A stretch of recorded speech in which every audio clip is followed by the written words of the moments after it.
Reels बनाउने अन्त गाना पनि गाउने भनेर हामी आएको थियौँ हो।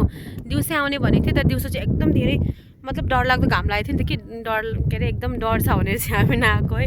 अन्त उता हेर्नु न घाम अस्ताउन आँटेको छ अहिले चाहिँ कि अन्त अहिले मान्छे पनि कस्तो देखिरहेको हेर्नु न अनुहार कस्तो देखिरहेछ है।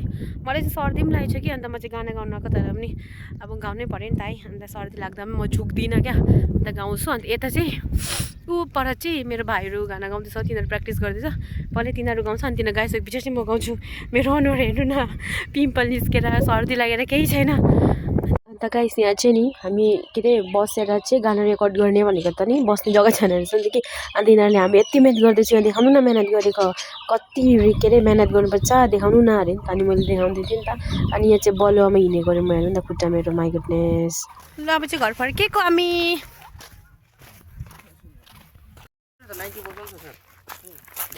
डोको बुन्ने नि घालो चोयाले मलाई चाहिँ सर्दी लागिरहेछ साथीहरू। अन्त हामी चाहिँ अहिले भिडियो बनाएर घर फर्किँदैछु। यो चाहिँ बगान बाटो हाम्रो यता सबै आसपास सबै बगानै बगान छ हो। अन्त अब चाहिँ हामी घर फर्केको।